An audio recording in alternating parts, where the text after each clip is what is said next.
Hey, what's going on, champs? I'm Aaron Deliosa. Welcome to an Immigrant's Life podcast. My podcast about immigrants, immigration, and everything in between. We're back again for another double episode week. This week it'll be a Girl Power Week series. You'll know that if you follow me on my social media, on my Instagram, Facebook, and Immigrant's Life. I appreciate you all listeners, and I appreciate that you guys are continue listening. If you haven't clicked the follow button, the subscribe button to however you listen to the podcast, please do. That really helps. It's really all I ask. All right, enough of the boring stuff. Let's get into the episode. I recorded this episode with an amazing individual. She's a very kind individual. You know, when you meet someone and you feel like that person changed your life? This is one of those. So without further ado, let's get into the show. Isa, dalawa, tatlo. Today our guest is an awesome woman. She's a model, a painter, and a great mommy. Everyone, please welcome Zoïa Peters. Thank you. I'm glad to be on your show, and it's going to be interesting, for sure. Thank you for coming on the podcast, Zoya. It's a pleasure. By the way, I didn't even ask you. I'm very rude. Am I pronouncing it correctly? So yeah. Yeah. All right. Yeah. Good. I didn't hear anything wrong with it. All right. That's good. Before we start, would you like to promote anything? Well, aside from what you mentioned, a model and a mom, I am also a nutrition coach. So what I do is I nutrition coach through my webpage, enerzealous.com. Zealot stands for energy, inner energy, and zeal for life. So Enerzealous, ENERZEALOUS.com. Excellent. I will make a link when I release the episode. Okay, sounds All good. right. So I was delving into your life a little bit through social media and your website, and I see that you're a reader. Yeah, I like reading. I find reading actually kind of challenging for me though, because I have a sleep problem. It's called narcolepsy. A narcolepsy is where you can just fall asleep at any given time, usually in the middle of the day. It's not very easily controlled. Like you can't control it, it just happens. So when I'm reading, it happens the most frequently. That's when I just pass out. So it makes it really hard to actually finish a book, but I love reading. I love books. Wow. What kind of books do you read usually?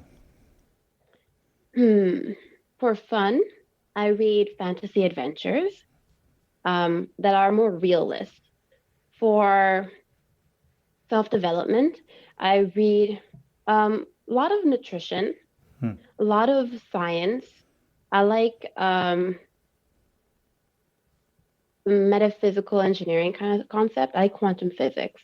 Oh, The quantum realm really intrigues me. wow, that's interesting. I'm not smart enough for that, so I can help you with that. So I have you on because I would like to talk to you about your family's immigration story and you as well, being daughter of an immigrant.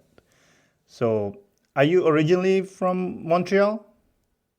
No, I've actually grown up in Alberta, so my whole life was spent there. How was Alberta for you? Well, when I was there and I first moved here, I found Alberta boring. There was nothing there. It's very landscape, very urban, so everything's too spread out. Teenagers cannot have fun with their friends because you need a car to get anywhere. The public transportation is not reliable whatsoever. But after spending a few years here, I realized that I really did enjoy Alberta for its other traits, such as how much nature is around. And we had I call it the national park, but I don't think it's actually qualified as the national park, but it was right around our block at the other end. I would go there all by myself. I'd just walk there, Okay. spend the day at the park, Just by but it was yourself. fun. Yeah, by myself. What did you do? Just Well, I was a curious little girl, so I would pick up rocks and look for snake skin, and I just was curious, you know. Mm, I'm a little bit of a loner. I prefer being alone most of my time. mm-hmm. I learn that way. I process information on my own. That's interesting. Yeah, I saw one of your videos that you said that you collect like cane or whatever else and you make mix them up. Yeah, yeah. What's that When I for? was younger, well, honestly, the thoughts of a child, they don't link very linearly. So I think it was because the stress that was in the family that was going on, that I mean, I would never actually hear clear conversations about because we were the kids. We were told to go to another room and that was it. Go play with your toys. We're Mm-hmm. gonna have an adult talk now, right? Mm-hmm. But I guess I kind of sensed it. And my family on my dad's side, they they have a history of cancer. So everyone at a certain age, at a certain point, ends up being diagnosed with cancer. Like nobody was afraid of this yet, you know? And so my great Oma, which is my great grandmother, Mm-hmm. she was the first one to be diagnosed with cancer. I can't tell you which one, but she died of it. And we saw her right before she actually, like a year or so, maybe a few years or so before she actually passed away. We saw her right before she actually died. I remember seeing her and seeing how sick and weak she was. I didn't understand it because, you know, again, the parents didn't talk to the kids. Mm-hmm. But later on, it was my opa. And my intention in collecting these natural organic things was to try to find a cure for cancer. And I knew cancer was a big problem in the world. I just didn't actually know that I didn't consciously know it actually had impact in my life, my family life. Mm-hmm. Wow, so you're trying to cure your Oma. Yeah, yeah, Mm. without realizing it. But it was after my Oma, so more like my Opa. Okay, I understand. You mentioned there was a stress in your family. What kind of Hmm. stress was it? You know, that lingering pressure, that lingering tension in the air where nobody's really quite happy, but they want to be and they try to force it. It's Mm. that kind of pressure that I was very sensitive to. I was very receptive to. Was it between your mom and dad? Um, no, no, not in this case. But yes, there was a lot of that since I was 5 until I was 13. I understand. So you mentioned that your grandparents are German, but your mom is Mhm. Jamaican. So Yeah, yeah, so you are a mixed child. yes, yes, Russian, German, Jamaican. So you said you're from Alberta. When did you move to Montreal? When I was 13, so um, wow, how old am I again? 11 years ago. Why? Yeah. Was there a reason? Well, I had to choose. I had to choose either my mom or my dad. Oh. And my dad, he didn't know how to support my mental well-being. He was going through his own problems at the time, so he was more materialistic. That's the only way he knew um how to offer his love at that time. And I didn't care for material whatsoever. I needed mental support. I needed psychological and emotional support. So I chose my mom. Oh, but are you guys good now? Your mom and I mean your dad and you? Yeah, I mean, we were never in a bad situation. It's just that it wasn't good for me. It wasn't right for me, for my development. So when you moved to Montreal, you had to start school. Did you go to a French school or English school? French. I've actually been French my whole entire life, except for 1 year. So yeah, I don't Who know t- any technical things in English. Really? Who taught you French? My mom. Oh, but she's Yeah. from Jamaica. Yeah. Yeah, but she loves French. So she Oh. learned it as of a young age as well in her school. And she just picked it on and carried it on from there and then transferred it to us. Oh, and at home she speak French? Yes, Oh, wow. until I was about like 8. Then as kids, we made her speak English, but it was mostly French. Really? So you didn't have an issue with the transition in French school? Did you find it easy to? That, Oh, however, is sorry. different because Please. the French education in Calgary, even if you're in Francophone, was Canadian French. It was a standard French. But when you come to Quebec, the French is completely different. Completely. I honestly, I was taken aback that I didn't understand anything for the first 2 years. Yeah. Took me about What? a year and a half to figure it out. What? How kind? How different? What do you mean by that? Their expressions, their accents, their words that they use within sentences. Like it was just very different. Even the structure they tried to use, and the vocabulary. Now I can tell you I have no problem with it, but before it definitely made a difference. So did you have issues making friends when you moved here?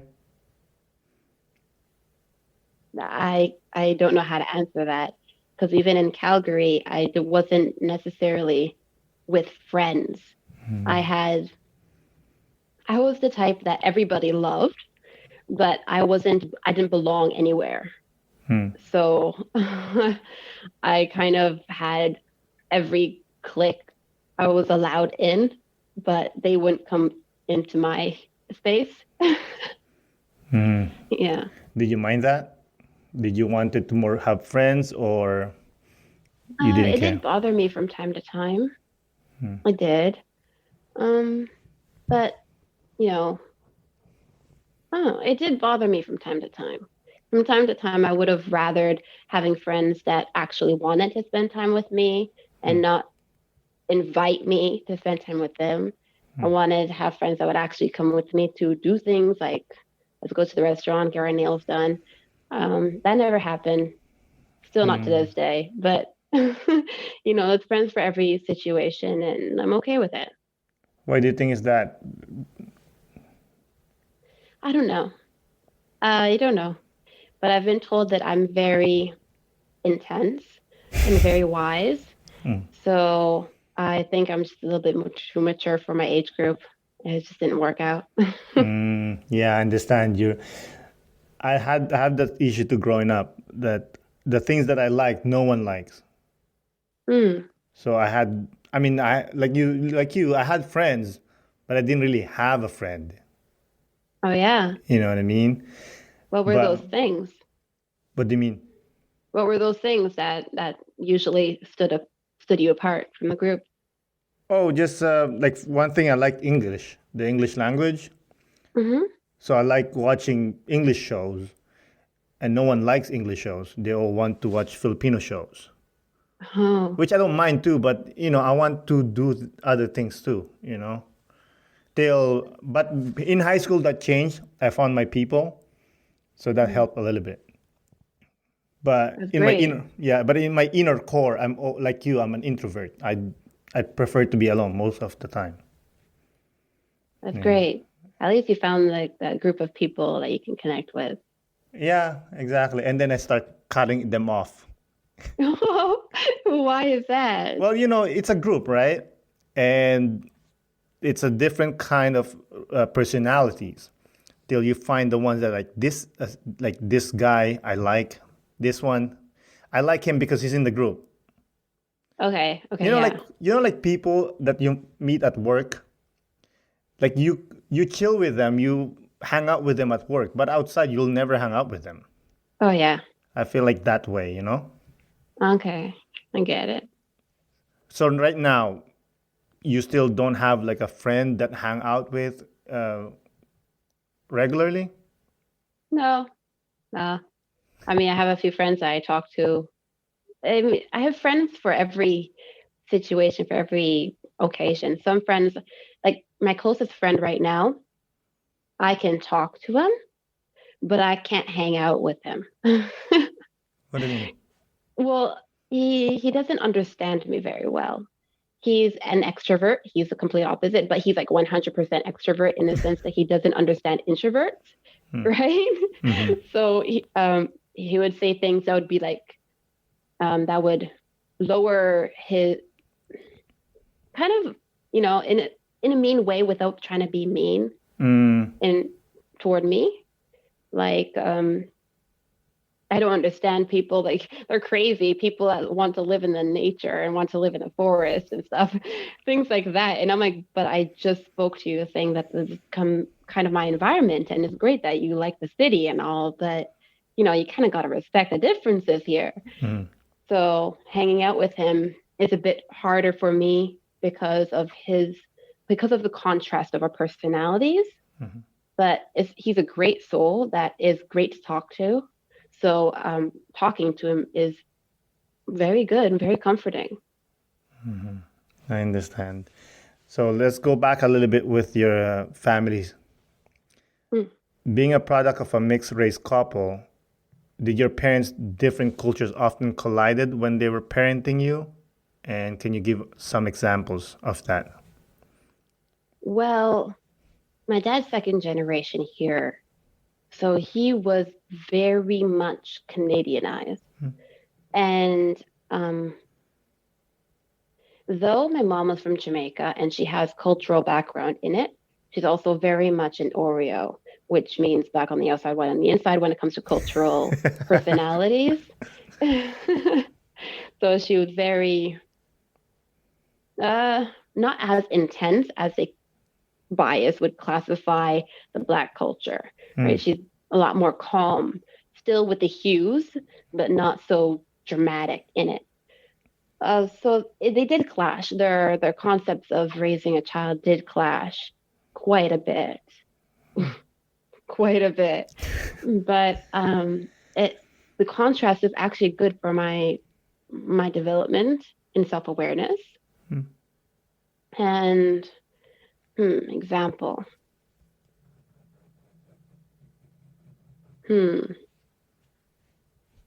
I actually cannot pinpoint an example from the top of my head at the moment Mhm. because it was such a long time ago. I mean, they separated when I was 5, Mm. so they didn't actually meet to see these clashes, and they kind of dealt with the differences of what we were showing Mhm. growing up. They dealt with those differences on their own sides, and they didn't actually ever meet to see the obvious, oh, well, they are so different because of this and that belief. Mm. So I understand. Did they meet in Canada? they met in Winnipeg. Oh. Yeah. Your mom came to Winnipeg. Did somebody supported her or? Yeah. Her father was here, Oh, and okay. he adopted her with her twin. And when he got married to her stepmom, he adopted her and her twin. So they came Oh, here at a young age, and they grew up here. that's awesome. Mhm. So, socially, what sorts of challenges did you face as a child of an immigrant? Honestly, um, I grew up. I grew up with the belief that if somebody didn't like me, they didn't like me because they didn't like me. It didn't matter what they liked me for. So, in on that turf, I didn't actually. I faced a lot of bullying and Mm. differences and stuff, but I still had people that liked me, Mm. and so I'm like, who cares? I can't tell you if it was because of being different or Mm. if it was anything. I just knew that if they didn't like me, they didn't like me. Whether they Mm. were jealous, envious, biased, racist, I don't know. Mhm. And it doesn't regard me. Either way, the outcome doesn't change. Mm. You said you were a victim of bullying. Can you talk about that? Yeah. Yeah. The first bullying encounter I've had was in grade 1. Mm. And in grade 1, like, my name is Zoya. A lot of people didn't, it's a strange name to Canadians. Mm. I Very love it. common It's in beautiful. Russia. Thank you. It's very common in Russia. Hmm. but it's very strange for here. And we don't get much for Russian immigrants here, so it's not like it's going to get popular. And so Zoya sounds a lot like soya, and Hmm. well, soya sauce and sushi and stuff. Hmm. So these group of boys, young boys, they were a year younger than me, I believe. They just started calling me soya sauce. I told them I didn't like that. And they continued. And then they kept on going. And they would follow me around school calling me that. And I'm like, well, what the heck? Right. So I'd tell the teacher, and the teacher didn't do anything. What? So it was definitely a bad experience early on in my life. I was like in grade one. Um, but then was it in grade one? I don't know. Seems to be earlier than grade one. I mean, earlier than I made friends anyway. Hmm. And but then later on, I think they ended up in a different school or something. It kind of calmed down. I also got bullied later on, but not in a direct way like that anymore. It was more like indirectly. So I would stand up for my friends, and because they were getting bullied, and Hmm. then I'd get picked on, or like they would ignore me. Like I would get outcasted. A lot of times that would happen where I just get completely rejected and no reason, Hmm. nobody telling me a reason why, nobody talking to me, just, that vibe of we don't want you here kind of thing. And I'm like, okay. And I was, you know, I'd rather not confront things. So I just go off in my little corner and just draw. Hmm. And that's how you dealt with it Yeah. Yeah. I would deal with it through sketching, drawing, or walking. I Hmm. walked a lot. when you're in high school. All of my life. Hmm. When I was a kid, I would take random walks around the block all by myself. My brother didn't like going for walks. He was more of a gamer. Hmm. He preferred sitting in front of the TV all day. Hmm. And I couldn't stand that when I was younger. So I actually took the time to walk. And we had a dog at my dad's place. So I'd always make an excuse, I'm going to take the dog for a walk. Hmm. The dog would protect me, kind of thing.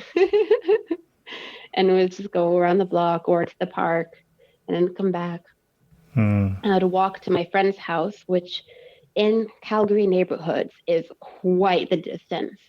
It was like, it's like, okay, if we're going for reference by Montreal, it's like walking from Le Plateau, no, from Rosemont-Petit-Patrie to Le Mont-Royal, Hmm. kind of distance.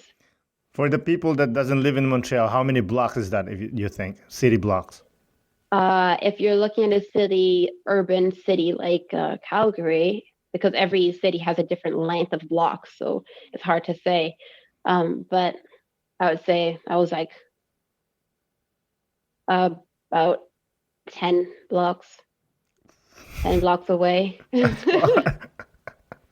Yeah, yeah, I'd walk for fun. It's walk. Hmm. What do you get from walking? It calms me down. It not only calms me down, but I also think a lot during this Hmm. time.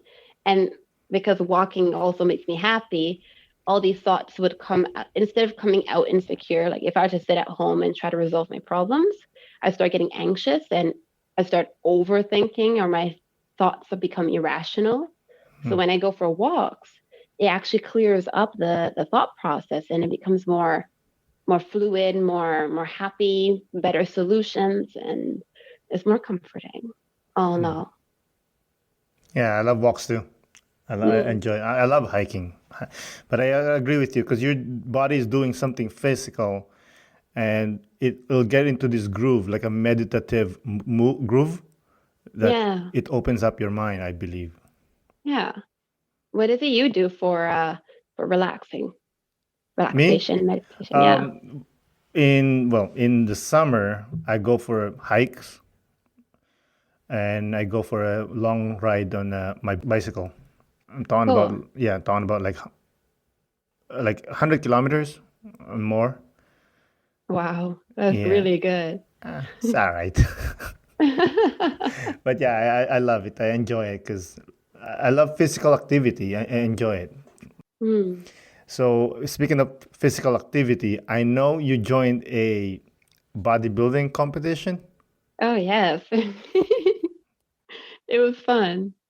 It was something I've been needing to do for a really long time. Hmm. Actually, the moment I first walked into a gym, I knew I wanted to do that. I Really? was 14. Hmm. I started going to the gym because you can start getting your own gym membership without parents being around at 16, Hmm. or back then anyway. I don't know. Maybe he was doing it illegally, but the gym owner let me in, you know? Hmm. So I would go in after school and I would try to train. But since I didn't have money to pay a trainer, I actually didn't really know what I was doing. That's like 90% of people in the gym. Yeah, yeah. Yeah, a lot of times I get frustrated. I just end up dancing in the middle of the hall. So what did you see or who did you see that gave you that impetus of the idea that like, I want to do that? Mm, well, I knew it existed. I didn't have any role model at 14 to know that what brought me to wanting to do that. Mm. I just knew that I wanted to do that. I knew it existed. I I know my mom mentioned about Ernestine Shepherd a bit, and I have a huge admiration and respect for older people in all aspects of life, their wisdom, their knowledge, their storytelling, Mm. the depth of their conversations.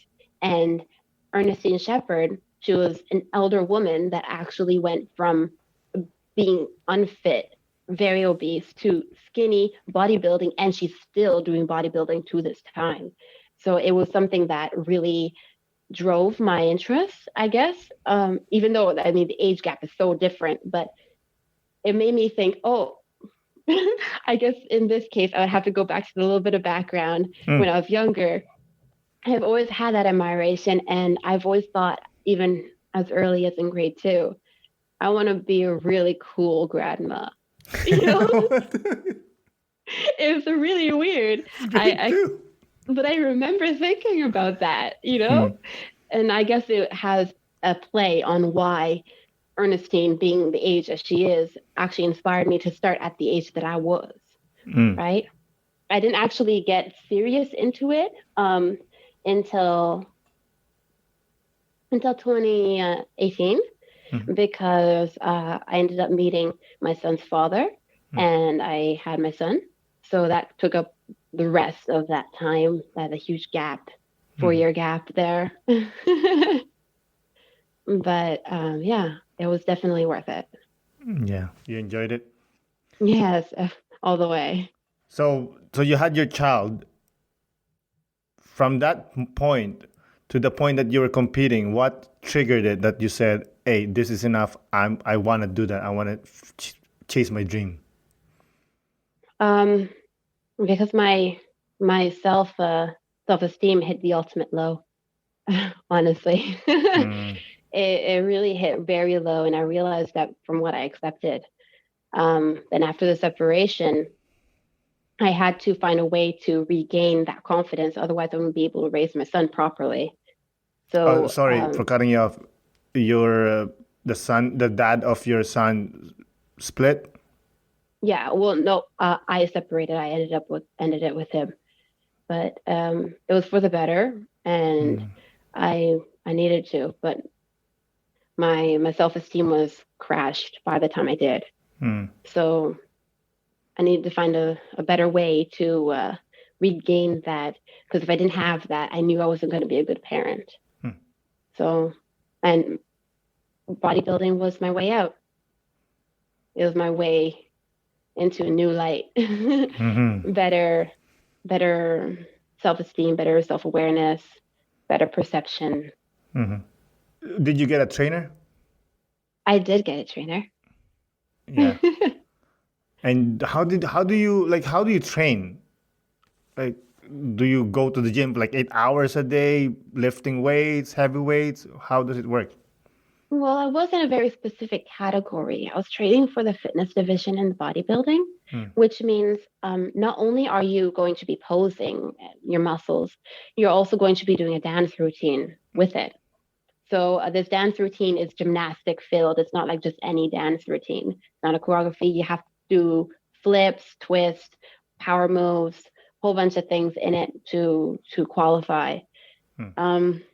So my training was very different than most bodybuilding training would be. And every training regime would be different for everybody's body type, anyways. In my particular case, I was thankful and very lucky that I worked at the gym at the time. Oh, that helps. Yeah. So I was able to do actually, I averaged out a good 4 hours every single day for a whole Wow. year.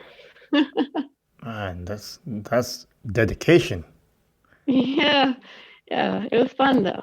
I Yeah, could, after about like a month of 4 hours, I couldn't do less than that. I felt like I was doing nothing if I did less than that. I'm sure because you have hit that level, right? You can't go lower than level. You gotta go higher. Yeah. Yeah. That's funny. Yeah, so the program was mixed with heavyweight endurance and a lot of posing and flexibility Hmm. in my program. You had to lift heavy Yes, yeah, for sure, for sure. on the stage or when you train? When I train, Oh, okay. on the stage, it's only for power. What is it called again? Power building? Oh no, I forgot the name. But there's only one specific category that'll actually do lifting weights on stage. That's awesome. So, oh yeah, I was gonna ask you. I don't know if you did this, but I know some bodybuilding competition. The contestant they paint their body black. Oh yeah, Like yeah, yeah. why? Well, we had to get the tan for sure, because it's a special bodybuilding tan. It's not just any tan. You can't just go to a tanning salon and get the tan. It Hmm. doesn't count because this tan actually helps make your muscles more defined, so that in the lights you actually see the muscle structure and not and plus it helps the light reflection Hmm. instead of it looking flat, right? Even after all the effort, if you don't get the right tan, you still look flat on stage. The judges aren't going to be able to see you correctly. So that's Oh, what the okay. tan's for. This might sound dumb, but does the black guys or black women had to do it? Like if you have darker skin? Interesting question. Actually, that's a very common question. Well, a lot of well, darker than me, because I would still, no matter what, I'm quite pale. But the black skin people, Mm, uh, they don't necessarily need to. mhm, They would need to get gloss, like glaze.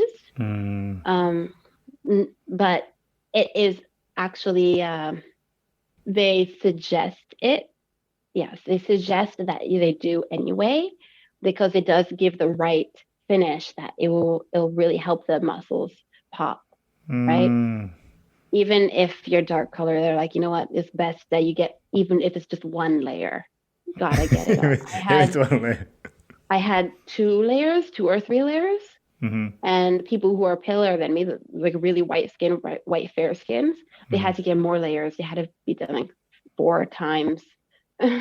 Wow. Is it like a paint? Like how do they apply it?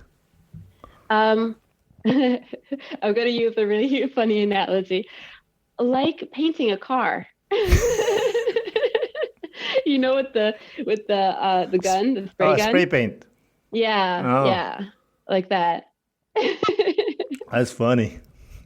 All right, just let's quickly. You mentioned that you're a single mom, right? Yes, I am. What's the best part of being a single mom? That's a really good question. Um, Best part. Hmm. Um, you've got yourself to blame. You know, you Mm, don't have anybody to rely on, so you have, if something doesn't work, something wasn't clean, something wasn't done, it's your problem. you know, and you understand you. So it's easier to accept. So it's easier to accept the responsibility being a single parent than being a co-parenting. And what's the most challenging part? Energy.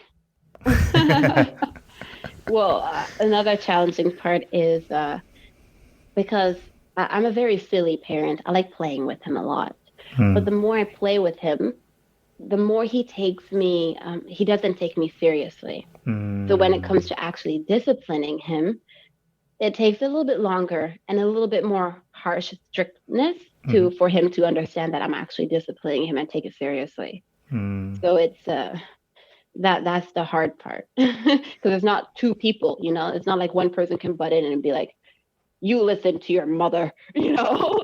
Like in the classic movies, always the father. Wait till your father gets home, and stuff like that. But no, I have to be all characters, so it's a bit harder for him to grasp the different personas instead of just identifying you're one persona and you're another kind of thing.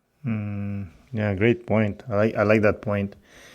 So, have you thought of how would you educate him regarding racism, and what would you tell him? I did think about that a lot, actually, especially 2020 with everything that's been going down and all the with Lloyd that passed by and stuff. Um, I got angry at the situation, to be really honest. I got really angry at how people were expressing their trendy support without understanding Yeah. behind what's behind it, you know. That really frustrated me because for like a good 2 weeks until people started coming up and saying it's not about just that. We don't want just that. It's not about just Black rights. It's about equality. Until people started coming out like that, there was a lot of, oh, it's Black rights, Black Lives Matter, just black, black, black, black, black, and I'm just like, what the heck? I've done my whole the whole 5 years of my son's life. I've been raising him, making him realize that everybody counts, and now you're pinpointing him, like putting in his face, by the way, you are Black, right? It's like, no, I don't like that. I don't appreciate that. I got very angry at that situation. So how I approach the situation, I actually tell him, look, or I don't tell him, I talk to him about it. I let him hear our conversations so he can get his own perspective and doesn't feel like he's under the loophole, the looking glass. I have him listen to our conversations, talking about what we think about race, what we think about the situation, what's that, what's this, and our opinions. Right, a lot of what happened during the Black Lives Matter movement. They're emphasizing the oppression of the Blacks, but it wasn't only there, and we know that. I mean, Canadian history in itself has a history of being racist toward Chinese people. You know, like seriously bad, like really bad history. Yeah. But nobody talks about that. They don't say, "Oh, Chinese lives matter." It's only Black lives, but why? You know. So we went into this elaborate conversation about what we see in the media and what is true, and I let him listen into the conversation so that he forms his own perspective. It's not really a conversation to talk to him about at his age, but at least he will understand that it exists in the world and it's something to pay attention to, and he can form his own mind. Then that's all I care about. That's awesome. So, do you support the Black Lives Matter movement? I support in all lives matter. Now, not the way history says, because apparently all lives matter is KKK. I don't support that, you know, but I support in the equality of people, and that that's all that matters to me. There's a lot of emphasis on race, but to me, race doesn't matter. It's irrelevant. What matters is culture, and if it's for you or not for you. I mean, everybody's entitled to like what they like, and that's what matters. What's your opinion on it? Black Lives Matter. Well, I'm the pretty, whole entire um, situation. yeah, well, how it is usually is people will jump on the bandwagon, and most of my friends are black, and like you, I don't care about that. I see a person, I don't see the color. I mean, I recognize that, yeah, he is black or he is white, but for me, I don't really care about the color. I care about the person, the act of the person, right? But I didn't like that, how media is. They will pinpoint on that and they'll just try to make money off of it, right? hmm Like Yeah. I'm half with, I don't know if you know the NBA, how they did NBA? NBA, the basketball league, Yeah, yeah. like how they put the Black Lives Matter on the court. I'm hmm like, cool, but what are you doing, for Yeah, me? exactly. Because I don't know if a lot of people doesn't know when the NBA had a problem with China because one of their executive made a comment about China oppressing Hong Kong. One of the executives says, "I'm against China." LeBron James didn't say anything about that. hmm He didn't commented about that. He just be quiet because he knows if he opens his mouth, he's gonna lose that business in China, and hmm that bothered me a lot. Yeah. It's just like it's either on this side or on the other side. Mm. Yeah. Yeah. Oh. Yeah, there's a lot of talk on the Red Table Talk, for instance. I love this show. They bring in some very interesting perspective, but I find there's a huge emphasis on race. Now I'm like, I'm not for that. I mean, the Red Table Talk. We're talking about rich black people here, like is there really a problem? So that kind of I'm not for the whole emphasis. I just think people have their differences and they have their issues, and that's just it. Yeah, I understand. Actually, I was talking to one of my friends who's Haitian that apparently was watching TV with his wife, and his wife apparently said like, "Is it me or there are more black people now?" Yeah, yeah, yeah. There definitely are. That's for sure. But no, that's not true, right? There's always been black people. It's just now they are like they're the one who brings the business, unfortunately. you know and in the Yeah, future, in a few months or years, you know what's gonna happen. Everything's gonna forget about it, and everybody's just gonna move on. yeah, exactly, exactly. That's what happens with trends. You always see a spike of something. I mean, even like 2010, I believe it was, there's a spike in the LGBT community. Like all of a sudden, everybody was like pro LGBT, and it disappeared. It disappeared. Did it actually change anything? Well, now you have a little more festivals here and there, but did it actually change anything? Not really. Like I guess people see it more often, and maybe a few generations down the line, it actually will be a difference because people are seeing it and it's becoming more normal. But in the short term, it hasn't actually done much. It's just, yay, we are going toward equality, and that's all we can do, I guess. So on that point, do you have a suggestion on how we could build a better future together as a society? Well, Well, honestly, the way we're going, I mean, if we can speed it up a bit in the sense that, because it's always changed, every decade is better than the last. I mean, we're in 2020 and we're getting technology the maximum. I mean, we have Tesla going on.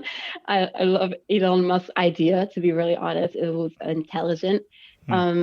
But definitely we always get better. We always do. And I have a feeling that we tend to forget that. We feel like, oh, we're in such a bad time. Are we really? Because we're still better off than we were 10 years ago. Right? So it's like, okay, well, it might be tough now, but it's better than 10 years ago. It's better than 20 years ago. It's better. So even with the whole equality and humanity, we see it as getting worse. But it's only because there are eyes everywhere. It's always been bad. And if you go lower and lower and lower down the timeline, lower meaning like earlier, it definitely, you see that it's actually been worse and worse and worse. I mean, if you look at history is full of gruesome war, and now it's normal. And now it's not the case anymore. So it's getting better. It's just a matter of constant effort and time, I suppose. Yeah, it's progress. Yeah. And it's hard to judge when you're in a well. You cannot see the whole light. Yeah, exactly. Unfortunately. Like people that says, oh, it's worse now compared to, I don't know, like 100 years ago. Oh, yeah? Are you sure? Because there's a lot of poverty back then. Yeah, exactly. Back then, people were less condensed as well. There was less communication. They didn't have, I mean, I don't know the exact date when the computer came out, but our cell phones, forget that. You had to wait till you get home to call, right? So now we can pinpoint criminal activity so quickly, so easily. I mean, exactly. Even when I was younger, I used to get lost a lot. I mean, fault of wandering away, And my dad actually ended up calling the cops on me once, because that one time the cops showed up and they asked how long I was gone for, and they said it was just a few hours or half an hour or something like that, he said to them. And they answered to him, you have to wait 72 hours before we can set out an Amber Alert. That was only about 13 years ago. And now, I mean, I'm sure you got it too. The Amber Alert comes immediately, like within a few hours, within the day. It's improved so quickly. And it's just going to keep on getting better. It looks like we're in a bad place, but our bad place is much better than it was back then. So I completely agree. So you mentioned earlier cars. Yeah. I know you love cars. Yeah, it's one of my really big passions. If it wasn't for being bad mechanic, I'm like a really terrible mechanic. What do you mean? I would still be in the industry. Well, I actually took a diploma certification in mechanics, car mechanics. What made you decide to do mechanics? I was looking over all the professional diplomas I can take because I needed to find something that can bring in revenue after giving birth. So I looked over all the professions I could take, and hairdressing, aesthetics, mechanics, gardening, bakery. None of them interested me except for mechanics. All of them, I was like, yuck, I'm gonna get bored from it. I knew I was gonna get bored, and I wasn't willing to take the time to go through that class. But when it came to cars, I already had a fascination for cars. And I remember when I was younger, throughout the years, whenever we'd be with my dad, he would go for new cars at the dealership. We'd go for test drives with him. I was terrified, but he would have me try to learn how to drive his car. Truck. I was terrified. And I was like 10. 9, I started learning how to drive a car. Yeah, he was very old school. So he like, you know what? It's okay. My parents taught me how to drive a car before I got my license. Go ahead. I'm like, okay. But it was something else, you know? That's funny. Yeah. But a few times he brought me to the garage because he had to get his car fixed. Hmm. And I heard those air guns and I smelled the oil in the garage. And I'm like, wow, super cool. I want to be in this ambiance, you know, like I totally zoned with it. Hmm. It's the weirdest thing to say because people are like, what? The oil attract your attention? I'm like, yeah, I know it's weird, but yeah. That's what I do too. I grew up in a garage. Oh, yeah. That's why if and when I smell it, I'm like, yeah, that's home. Right. Yeah, yeah. Yeah. That's funny. So So, yeah. we're getting there. We're getting close. But I want to ask you a few questions. You had some struggles in your life. Where do you find strength in difficult times? Where? Um, it's been such a long time that I've been going through these patterns. I don't consciously pay attention to them anymore. But when I go through a hard time, actually, I did mention this to my mom before because we often fall into a time where it's financially rough. Hmm. And before, it would affect me a lot. Like when I was really young, it would affect me, and I'd be like, well, what are we going to do? I want to help out my family. How am I going to help? But I can't because I'm so young and I'm not allowed to. And it was a huge struggle for me. Hmm. Now, whenever we hit a financial rough, we're like, we're back at it again, you know? You just got to push through, tough it out. Because no matter what, we always get the upper hand. I mean, we're always helped out somehow. You can call it God, you can call it the universe, you can call it karma, or just plain effort and grit. Whatever it is, I mean, we're always good in the end. And we've gone through that, probably as old as I am, you know, of ups and downs, the financial struggle. And just kind of get used to it. And like, oh, well, we're going through that tough time again. Okay, back to the drawing board. Wow. How about you personally? What have been your biggest challenge? Oh, my personal biggest challenges is probably self-confidence. Not really. Self-esteem and self-confidence, I've learned that are actually very complete different things Hmm. because I have high self-esteem I now. learned that last year. Oh, yeah? What made you learn that? I was listening to a podcast and the guy mentioned self-esteem and self-confidence are different. I said, are they? And then he says, yeah, it's different. So what I tell people now is my confidence is 100. I'm Kobe Bryant confident, Yeah. but my self-esteem, that's shaky. Mm. How about you? I would say my self-esteem is like really high, but my self-confidence is, you know, give it a bit. It depends on the situation. Seriously. Like even going through the competition was probably one of the markers of letting me realize how much my confidence is low. My trainer kept on telling me, don't worry, calm down, just believe in yourself. And me, I was there like, but what if this, what if that? I don't understand. You know, like I was freaking out all the time. And then even when I'm lifting weights, I used to be able to lift. Okay, yeah, I count them by plates. So give me a second while I calculate. All good? 90 plus 45. 90 plus 45. I don't remember what that is. 135? Yeah? Yeah, 90, Wait, 90 30, plus 45 is 135. Okay, yes. 135. Lol. Okay. Yes. When I was lifting 135 at one point, and then it dropped down to 125, I started questioning myself, like, what's happening to me? Am I losing muscle again? You know, because I have a very lean and fast metabolism and very lean, small frame. So I lose muscle very quickly. And I was like freaking out. I'm like, but my competition is in 4 months.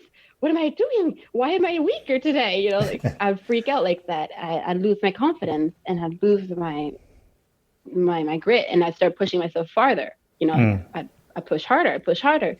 but that actually led me to being more exhausted. So yeah, my self-confidence, believing in myself and believing in my decisions, has been low.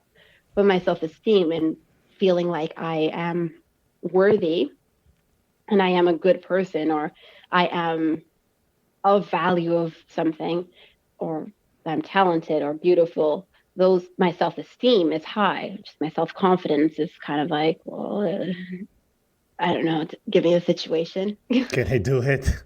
Yeah, yeah. See, I love that we're complete opposite because I know I can do it. Is it going to be good enough? That's the question, Yeah. you know?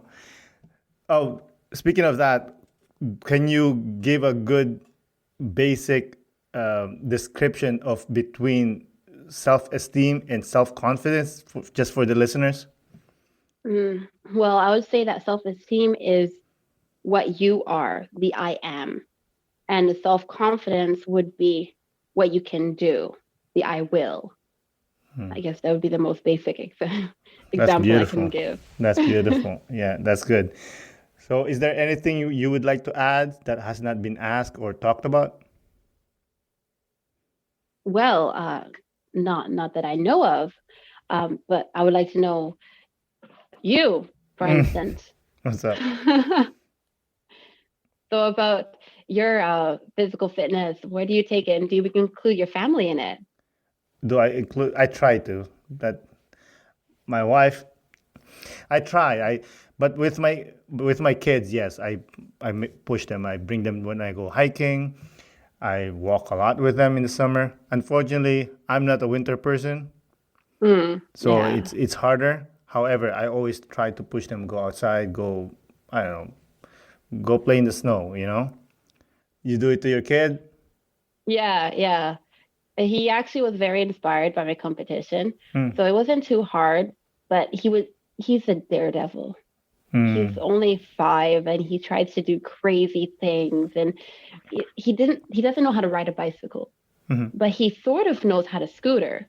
So what he does is he would like push off the scooter and he's like, look, I'm going really fast, and he starts trying to jump off of things, and I'm like, are you joking? Whoa, chill, like calm down, you're not in the X Games here.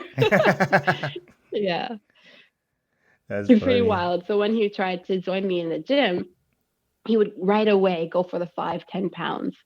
And I'm like, whoa, child, you're gonna break your back. Like, you're not used to this. Put it down.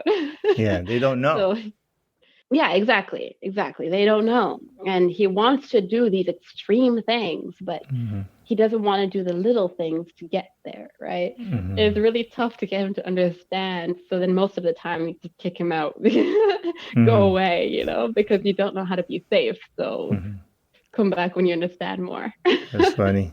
So, do you still go to the gym regularly? Well, as of 2020, no. That makes sense. Everything's closed. Yeah. But the moment they're open, I tell you, I'm going to be so happy. Oh my goodness. But do you do exercise at home? Since I have a really small place, I mean, we're 3 occupying here on a single floor. So I actually really don't have the space for it. And it's really hard to find the motivation. And I know that sounds like an excuse. I know it does. But in my case, it's valid. I don't know about valid, but I'm going to let it slide. That's funny. All right. So, last remark or a parting message for the listeners. All right. Believe in yourself and take everything with a grain of salt. Wise word from a wise woman. Again, Zoya, thank you for doing the podcast. I really appreciate it. And thank you very much, Aaron, for having me here. Thank you. Have a good evening. You as well. Bye. Bye. Again, Zoya, thank you for coming on the podcast. I really do appreciate it. Thank you, listeners, for listening. That's the first half of our Girl Power series. I hope you like that. I hope you enjoyed Zoya's stories. For next week is going to be Anik Bisant. It was another amazing episode, so stay tuned for that episode this Thursday. Again, this is Aaron Deliosa for An Immigrant's Life. See you guys later.